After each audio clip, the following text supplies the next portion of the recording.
있었는지 몸 밖에 있었는지 나는 모르거니와 하나님은 아시느니라. 그가 낙원으로 끌려가서 말로 표현할 수 없는 말을 들었으니 사람이 가히 이르지 못할 말이로다. 내가 이런 사람을 위하여 자랑하겠으나 나를 위하여는 약한 것들 외에 자랑하지 아니하리라. 내가 만일 자랑하고자 하여도 어리석은 자가 되지 아니할 것은 내가 참말을 함이라. 그러나 누가 나를 보는 바와 내게 듣는 바에 지나치게 생각할까 두려워하여 그만두노라.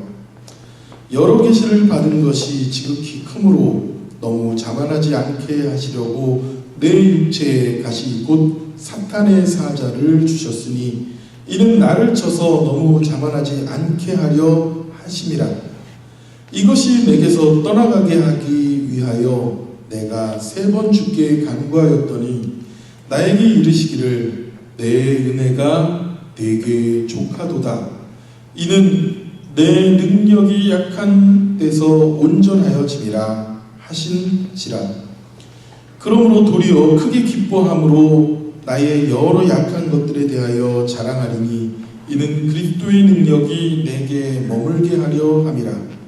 그러므로 내가 그리스도를 위하여 약한 것들과 능욕과 궁핍과 박해와 곤고를 기뻐하노니 이는 내가 약한 그때에 강함이라. 내가 어리석은 자가 되었으나 너희가 억지로 시킨 것이니 나는 너희에게 칭찬을 받아야 마땅하도다. 내가 아무것도 아니나 지극히 크다는 사도들보다 조금도 부족하지 아니하니라. 사도의 표가 된 것은 내가 너희 가운데서 모든 참음과 표적과 기사와 능력을 행할 것이다. 내 자신이 너희에게 폐를 끼치지 아니하길 밖에 다른 교회보다 부족하게 한 것이 무엇이 있느냐? 너희는 나의 이 공평하지 못한 것을 용서하라.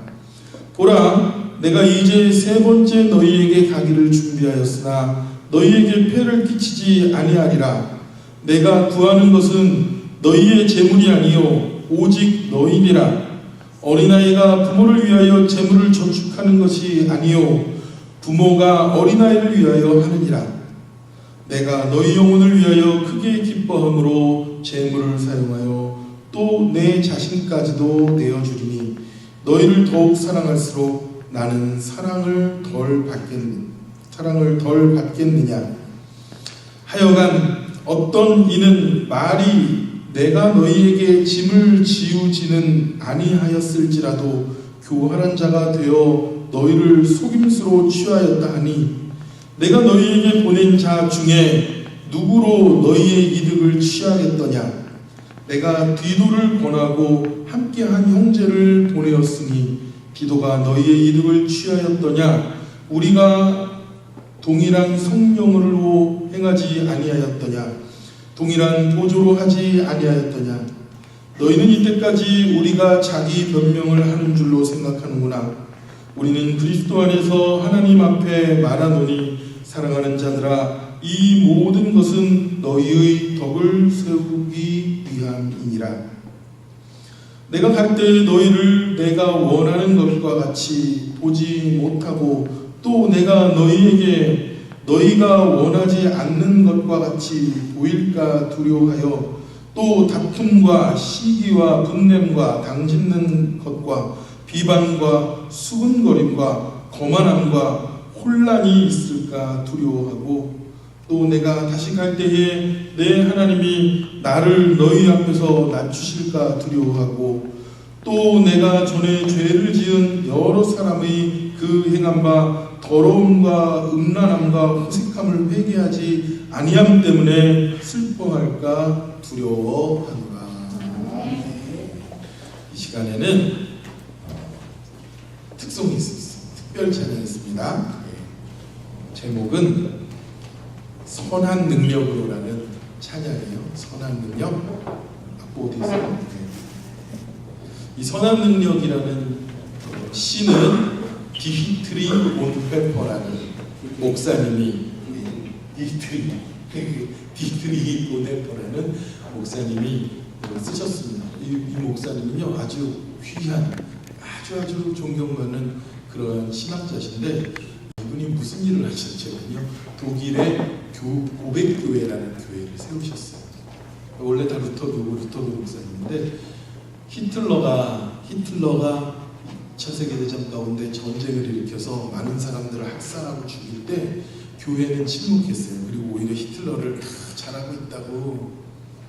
그런데 이것은 하나님의 뜻이 아닙니다 라고 그러면서 이 너무너무 사람들을 많이 죽이니까요 이러면 안 되는데 목사님이 히틀러를 죽이는 암살단에 들어가서 활동합니다. 그런데 붙잡혔고 그리고 2차 세계대전이 끝나기 4개월 전에 처형당해서 죽어요. 근데 이 감옥 안에서 있으면서 성도들에게 믿음의 형제 자매들에게 나눈 시를 음악을 붙인 겁니다. 여기요 감옥 안에 있음에도 불구하고 그가 이런 고백을 합니다. 그 선한 힘의 고요히 감싸며 그 놀라운 평화를 누리며 나 그대들과 함께 걸어가네 나 그대들과 한 해를 연해. 여러분 믿음으로 걸어가고 어려움이 있어도 승리할 수 있는 우리가 되기를 바라면서 찬양하기 원합니다.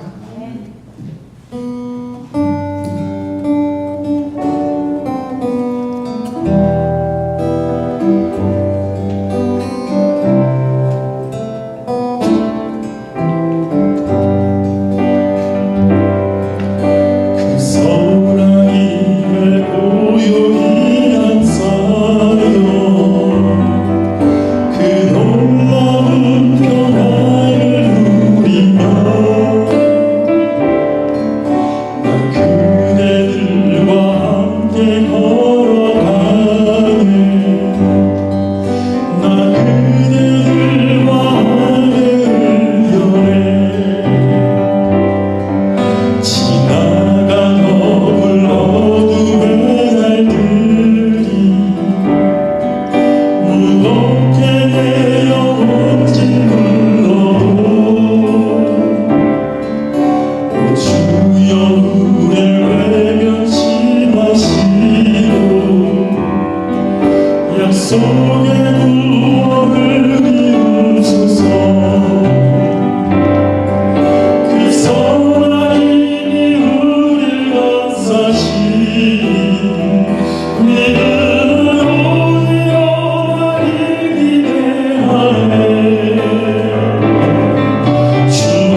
인생이 연약해질 때 가장 많이 드는 생각 중에 하나가 나는 왜 이렇게 열매가 없나 하는 것일 것입니다.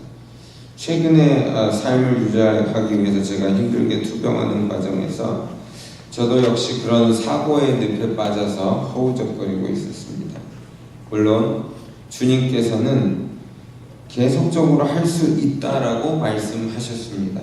그럼에도 불구하고 제 생각은 늘 불만족스러운 사고의 늪에서 벗어날 수가 없었습니다. 나는 참 주님을 사랑하고 주님의 교회를 사랑하고 내 성도들을 사랑했는데 왜 나는 목사로서도 크게 인정받지 못하고 또 사람들은 온전히 나를 신뢰하지 못하며 그리고 왜 내가 열심을 다해 섬긴 교회들로부터 외면당해야 했는가에 대해서 고민을 해보게 되었습니다. 아마 오늘 이 자리에 계신 여러분들 역시 자신의 삶을 돌아보면서 왜 나는 이것밖에 되지 못하는가에 하는 그런 우리 농담 삼아 하는 모태신앙을 연말하시며 가슴치며 신앙생활을 해가시는 분들이 계실 것이라고 생각이 됩니다. 우리는 그래서는 안 될 줄을 알면서도 습관적으로 물질적인 척도의 계산법을 우리에게 적용시키면서 우리 스스로를 고통스럽게 하는 경우가 많이 있을 것이기 때문입니다. 제가 좋아하는 목사님 한 분이 그런 이야기를 하시더라고요. 한국에 어떤 목사님께서 너무나 목회를 잘하시기로 소문이 나셔서 그 사이트를 들어가 보고 알아가는 과정 속에서 그 목사님께서는 초등학교밖에 나오지 않았다라는 것을 발견하시고서는 그 사모님께서 그러시더라는 거예요. 아니 초등학교 나온 사람도 이렇게 목회를 잘하는데 당신은 박사까지 따놓고 왜 안 되는 거야? 예전에 제가 그 해신이라는 드라마를 보다 보면은 멋진 두 남자 배우가 나오는데요. 장보고 역할을 맡은 최수종 씨가 나왔고요. 그리고 염장이라는 역할을 맡은 송일국 씨가 있습니다. 실제로 드라마상으로 보면은 최수종 씨도 멋이 있었지만 저는 개인적으로 그 송일국 씨의 연기와 용모가 아주 인상적으로 남았던 게 기억이 납니다. 제가 그 후로 염장 지른다는 말이 다르게 다가왔어요. 이전까지는 염장을 지른다 그러면은 비겁하게 또는 불공정하게 누군가가 나를 음해하는 그런 것들로 생각을 하고 염장을 지르는 것은 나쁜 행동이다라는 비판과 정죄만을 가지고 살았었습니다. 그런데 이 해신이라는 드라마를 보면서 송일국 씨가 연출했던 염장의 모습을 보면서 염장을 지르는 것을 받아내기 위해서 두 장수들이 얼마만큼의 인성과 실력을 갖추고 대결하는지를 볼 수가 있었습니다. 여러분들은 염장 지르기 위해서 우는 사자처럼 달려드는 사탄의 도구가 되는 사람들이 많이 주변에 있으실 거예요. 이때마다 우리는 이러한 공격들을 멀리하기 위해서 노력을 할 때가 많습니다. 마치 그런 삶이 지혜로운 것처럼 약간 세상과 이웃과 거리를 두고 은둔적인 평안을 즐겨보고자 하는 유혹에 빠지기가 쉽습니다. 그러나 성경의 이야기들을 상고해 볼 때 우리가 평안은 누리지만 주님이 주시는 평안은 이 세상이 주는 평안과는 다른 것이라고 성경은 말하고 있습니다. 예수님은 요한복음 14장 27절에서 이렇게 말씀하십니다. 평안을 너희에게 끼치노니 곧 나의 평안을 너희에게 주노라. 내가 너희에게 주는 것은 세상이 주는 것과 같지 아니하니라. 너희는 마음에 근심하지도 말고 두려워하지도 말라. 또 요한복음 16장 33절에서는 또 주님께서 이렇게 말씀하셨습니다. 이것을 너희에게 이르는 것은 너희로 내 안에서 평안을 누리게 하려 함이라. 세상에서는 너희가 환난을 당하나 담대하라. 내가 세상을 이기었노라. 우리 믿음 생활을 오래 해오신 분들은 너무나 기초적이고 식상한 이야기인데, 오늘 이 자리에서는 제가 신앙생활을 처음 하시는 분들도 앉아있기 때문에 우리가 한 찬양을 통해서 마음속에 이 주님의 말씀을 확인하고 나가면 좋겠습니다. 다 함께 담대하라 찬양하겠습니다.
고린도 교회가 바울에게 주고 있는 것은 단순한 무시나 평가절하가 아니라 배신인 것입니다. 바울은 본인의 재물을 사용하면서까지 그들을 위해서 목회를 해나갔다고 고백을 하고 있는데요. 정작 그러한 교회가 바울을 대하는 태도는 마치 머리 좋은 바울이 꾀임과 속임수로 교인들을 속이고 이권을 취했다라고 하는 것이었어요. 바울은 자신도 디도도 그러한 적이 없었다라는 것을 오늘 본문에서 분명히 밝히고 있는 것입니다. 그러나 고린도 교회의 교인들을 향한 바울의 사랑과 열정은 그러한 가운데서도 식지 않고 자기를 외면하는 회중을 향해서 다시 복음을 들고 담대하게 나아가는 모습을 볼 수가 있습니다. 여러분들이 주님의 이름으로 교회를 사랑하시고 섬기시다 보면은 때로는 사람들의 잘못으로 인해서 상처받고 마음이 주저앉으실 때가 많이 있으실 것입니다. 이러한 때는 그것을 피하거나 비켜가려고 하시기보다는 이것이 내 십자가다라고 믿음으로 감당하고 가셔야 하는 것이 오늘 본문에서 사도 바울을 통해 배울 수 있는 교훈이 되는 것입니다. 우리 개인의 삶에서도 우리는 배신을 경험하며 살아가게 됩니다. 인간관계 속에서의 배신은 결혼 생활에서부터 친구관계, 돈 문제, 사업관계, 심지어는 교회 안에서 동역자들이어야 할 성도들과 목회자들 사이에서 종종 우리는 상처받을 만한 배신들을 경험하게 됩니다.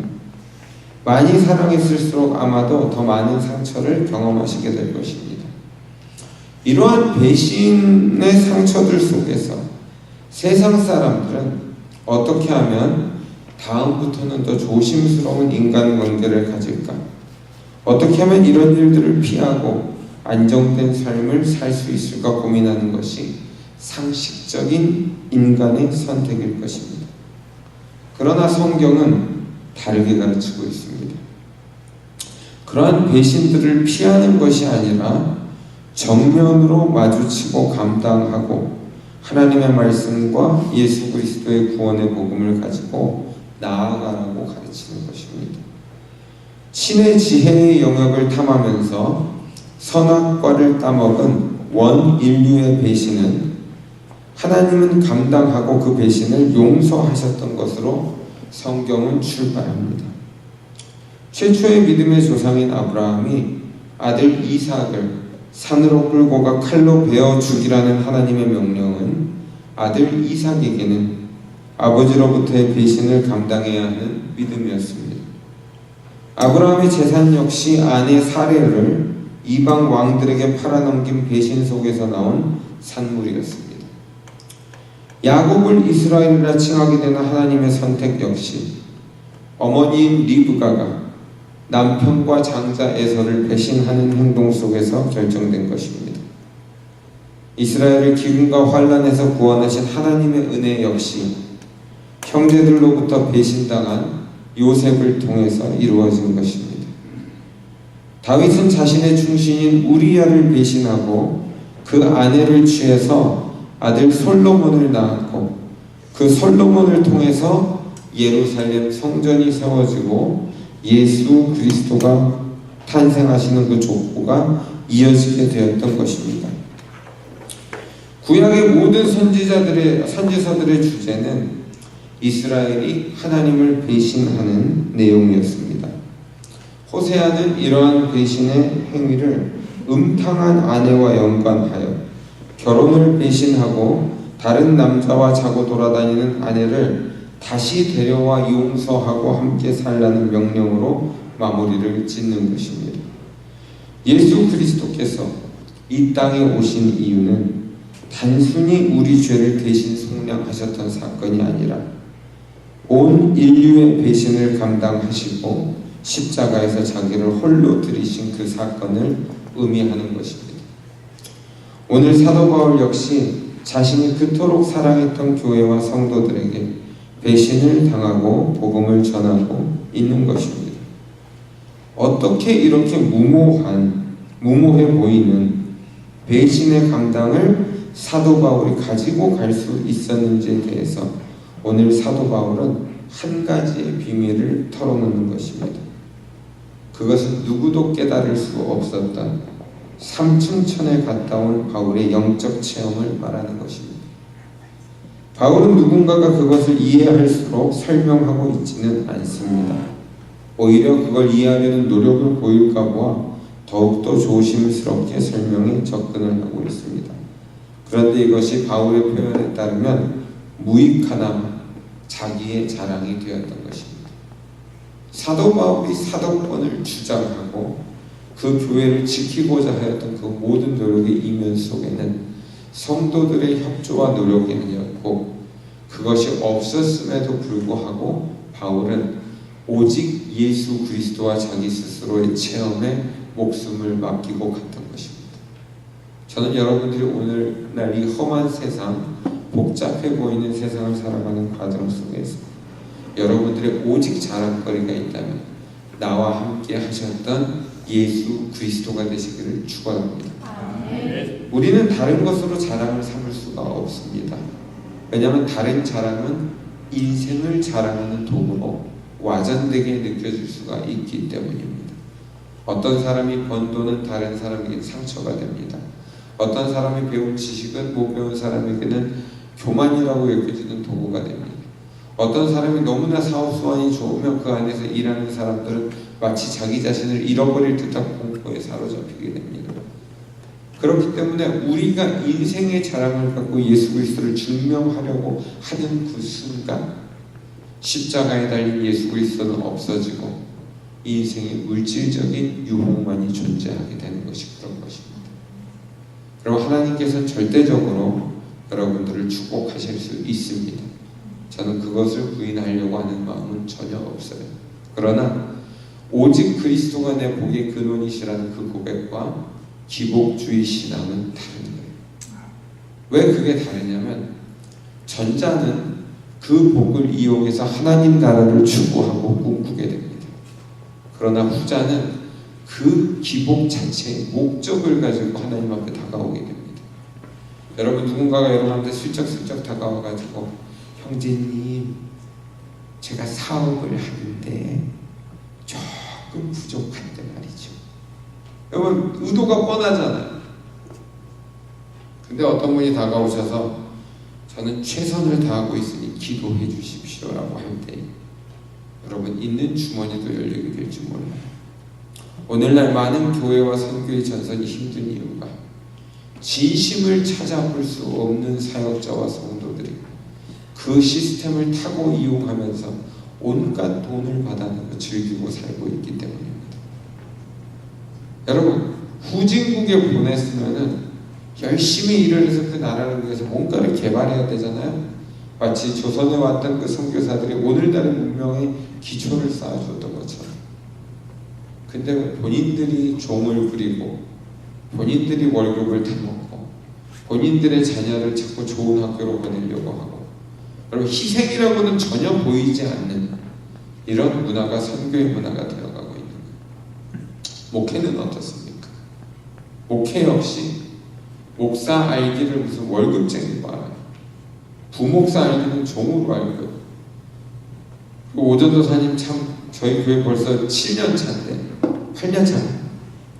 근데 이 기간 동안에 가장 연장자로서 전도사로 섬긴다라는 것은 이게 쉬운 일이 아닙니다. 왜? 모든 것이 권력 구조가 되어 있기 때문에. 여러분들은 어떻습니까?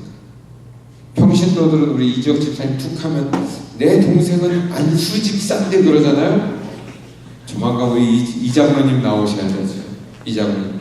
세상에 믿기엔 3만 불이면 장로 줍니다. 아멘. 예. 농담이에요. 김영남 목사님 할렐루야. 그래서 우리가 이런 물질적인 시각에 사로잡혀 버리는 순간에 예수와 십자가와 순교의 각오는 간대가 없어져 버리고 내가 누군가에 초점이 맞춰져 버리는 그런 잘못을 범하게 돼요.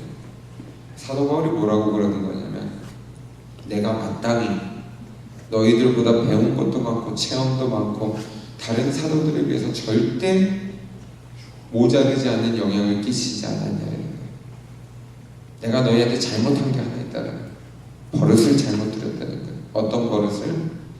물질적인 공개를 하지 않아도 되는 것처럼 자기 스스로 먹고 살았던 그 바이보케이션, 이중직 목회에 대해서는 바울이 그게 내가 뭘 그리 잘못했느냐 이렇게 나오는 거예요. 교회가 하도 이 사람을 섬기는 것들을 인색해하고 부담스러워하니까 바울은 철학이 우리가 피차 사랑의 밑 외에는 서로 지지 말자. 그러나 바울은 이것을 순간순간마다 고발하고 그것이 교회의 잘못이었음을 이렇게 가르치고 있는 거예요. 바울이 오늘 자랑질을 한번 해요. 여러분, 제가 좋아하는 그 드라마, 제가 몇 번이나 설교에서 먹었죠. 뭐였죠? 한예슬 씨 나오는 그 드라마 뭐였나요? 환상의 커플. 제가 아주 좋아하는 드라마인데 거기 명대사가 하나 나와요. 자랑은 할 수 있을 때 해라. 네. 아유, 저 교회 꼬라지 하고는 뭐 이런 거 돌아다니잖아요. 네. 근데 자랑은 할 수 있을 때 해라. 그래서 여러분들이 여러분들의 인생 속에 자랑의 이야기가 있어요. 육신의 자랑, 물질의 자랑, 배움의 자랑, 성공의 자랑이 아니에요. 예수 그리스도께서 어떻게 여러분과 함께 하셨냐는 그 인생의 고백이 나오셔야 됩니다. 제가 다코타에서 두 번째 맡았던 교회가 맥코클레이크라고 너무나 험난한 교회에 저를 보냈어요. 교회는 지어지지 않은 거대한 건물을 갖고 있었고 성도는 50명 남아있었던 거예요. 제 선배가 맡았던 교회 그 목사님이 자기는 잘 망쳐놓고 모든 돈을 투자해서 몇백만 불짜리 프로젝트를 말아먹고 자기는 또 좋은 교회로 가버리고 아무도 가지 않겠다는 그 교회를 제가 소수 인종이었기 때문에 어쩔 수 없이 갔던 교회. 속아서. 저희 강리사님이 유스가 50명이 밴드를 해야 되는데 밴드를 가르칠 사람이 없어서 네가 음악을 좀 하니까 가봐라서 예 알겠습니다 하고 새로 산 그레치 기타를 딱 메고 갔어요. 유스는 2명 남아있고 음악은커녕 횡한 건물에 밴드 세팅만 3개가 돼 있고 교회가 문을 닫은 상황이 가 있는 거예요. 제가 매일같이 그 앰프를 키고요. 이런 앰프가 아니에요. 대형 교회를 껐기 때문에 교회 안에 앰프가 산더미처럼 쌓여있고요. 저 혼자서 베이스를 둥둥둥둥 하고 치고 있습니다. 학교라도 좀 들리라고 구역에 학교를 마음이 얼마나 아픈지 몰라요. 근데 그 목회를 준비하면서 이 교회가 또 무슨 꿈을 꾸고 있었냐면 멀티미디어 사역. 여러분 유명했죠? 영화 한 편 두두두두 하면서 나오는 거예요. 화려한 이펙트가 나오고 저랑 오전사님이 6년 7년을 같이 꿈꿨는데 한 번도 못 해본 그 미니스트리였습니다. 저 혼자 해야 되는 거예요. 세팅이 그러니까 기술도 형편없는 것이 있잖아요. 온갖 불법 소프트웨어를 다 동원해서 DVD를 크랙을 하고 영화를 편집을 해가지고 자막을 달고 장애인도 있을 수 있으니까요. 그러면서 계속 그 예배를 끌고 가는데 거짓말 안 하고 일주일 노동이 80시간이 넘어요. 아무도 모르는 노동이에요. 왜? 모든 게 다 편집에 들어가 버리기 때문에. 그 고통 속에서 신음하고 있을 때 하루는 주일 자정이 넘었죠. 주일 자정이 넘어서 설교가 끝나지 않아서 사무실에서 제가 이렇게 넋이 나가서 이렇게 뻗어버렸어요. 당뇨 환자들은 가끔씩 의식을 잃을 때가 있어요. 당이 높을 때거나 너무 피곤할 때. 그래서 제가 당이 딱 이렇게 높아져가지고 이러고 있는데 갑자기 사람들의 소리가 환상이 보이기 시작을 하는 거예요. 제가 어느 순간에 그 완성되지 않은 작은 예배당에 서 있고 3곳의 문이 열려요. 좌우측과 뒤쪽에 문이 열리더니 흰 옷을 입은 콰이어들이 쫙 몰고 들어오는 거예요. 그리고 어마어마한 무리를 봤어요. 그리고 그 중에 흑인 한 사람이 가운을 입고 저한테 왔어요. 여자분이었어요. 얘기를 하는 거 보니까 한 18세기 때 사람은 되는 것 같아요. 왜? 노예로 핍박을 당하다 죽은 사람이었던 것 같아요. 이 사람은 뭐라고 저한테 그러냐면 너는 참 믿음이 대단하다. 어떻게 여기까지 왔냐. 그러니까 제 육신은 사무실에서 이러고 뻗어 있는데 제 영은 어딘가에 서가지고 그 예배를 집도하는 중심에 서 있었던 거예요. 근데 그 예배가 어떤 예배였냐면 순간의 경험이었지만 야, 천국에서 이럴 수 있겠구나. 허다한 무리들이 쫙 들어와가지고 성전을 메꿔버리는 내 성도는 얼마 남지 않고 실패한 교회 속에서 하나님께서 그런 비전을 또 보여주시더라고요. 그 비전이 끝나고 나니까 마음속에 기쁨이 넘치는 거예요. 아, 내가 드리는 이 예배가 보이는 사람들과 예배가 아닐 수도 있겠다.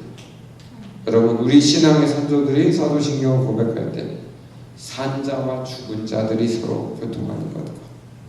그래서 여러분들이 성도 간의 교제를 생각할 때 중세시대까지의 교회들은 대부분 산자와 죽은 자의 연합 예배를 생각하고 있었어요. 그 모델이 뭐예요? 교회 안에 뭐가 있어요? 무덤이 같이 있는 거예요. 산자와 죽은 자의 연합하는 예배를 상징하는 거예요. 요즘은 이제 냄새도 나고 보기도 싫고 부동산 땅값도 떨어지니까 안 하고 있지만 그 마음의 중심에 산자와 죽은 자의 신앙이 있었던 거예요. 초대교회는 어땠어요? 제가 로마에 가보니까 아직도 카타콤이 존재하고 있죠. 벽을 파가지고 굴을 만들고 시체들을 전부 숨겨가지고 장례를 해놨어요. 왜? 산자와 죽은 자의 예배를 준비하기 위해서. 여러분, 여러분들의 마음속에 눈에 보이지 않는 것도 믿음으로 가지시고 바라보실 수 있어야 된다는 것. 그것이 무엇이냐? 우리가 믿음으로 구원받았기 때문에 우리의 육신이 끝나고 장차 새 하늘과 새 땅을 볼 때 나는 그리스도와 함께 통치하고 천국의 기쁨을 맛보며 예배할 수 있다는 그것을 가지시고 계셔야 된다는 거예요. 여러분, 꼭 이런 꿈과 환상이 아니더라도요, 제 인생을 돌아보면 너무나 신기한 기적들이 많았기 때문에 저는 담대하게 주님의 복음을 지키고 서 있을 수가 있는 거예요. 육신이 연약하고 누가 봐도 올 한 해는 정말 개판오군전을 쳤음에도 불구하고 제가 복음을 전하면서 담대할 수밖에 없는 것은 내가 하는 것이 아니라 주님께서 이루어 주시는 것이 내 삶에 가득하기 때문에 여러분 이 2019년 목표 지점을 육신과 물질을 잡으려는 것을 내려놓으시고 예수 그리스도를 잡으시기를 축원하는 것이에요. 그렇게 하실 때 여러분들이 받은 모든 물질적인 축복과 하나님 주신 지혜들이 교회를 위해서 하나님의 나라를 위해서 사용되는 도구가 되어질 수 있다라고 하는 것이죠. 그래서 우리 교회들이 이렇게 무너지고 힘들어질 때 제가 가만히 보면은 조직과 질서를 타고 또 자기가 만들어 놓은 백그라운드 지식과 어떤 학력과 뭐 이런 걸 가지고 교묘하게 컴비네이션을 조합을 만들어서 교회를 한번 자랑질 해보려고 할 때 하나님의 성령은 떠나시고 그 교회는 인간과 육신의 자랑이 가득한 잘못된 교회가 되는 것이죠. 이것이 주로 어느 교회에 일어나는가? 부유하고 발전된 교회에 일어났다라고 하는 것이 오늘 고린도 후서를 통해서 봐야 될 그런 것이죠. 제가 가본 지역 중에 가장 교회가 많이 파손되고 슬펐던 곳이 고린도였던 것 같아요. 여러분이 지금 보시고 있는 고린도는 그 고린도 교회가 있었던 곳이 아니에요. 아크로코린스라는 그 옛날의 고린도는 그곳에서 1시간쯤은 가야 돼요. 최소 40분은 가야 되는 언덕배기에 있었어요. 예수님께서 가끔씩 산 위로 올라가라는 말씀을 하셨거든요. 그래서 실제로 이슬람들이 침략해오고 재앙이 있었을 때 고린도 지역의 교인들은 그 산의 언덕으로 올라갔지 싶어요. 형편없이 루인돼서 기둥만 몇 개 남은 곳이 고린도 교회.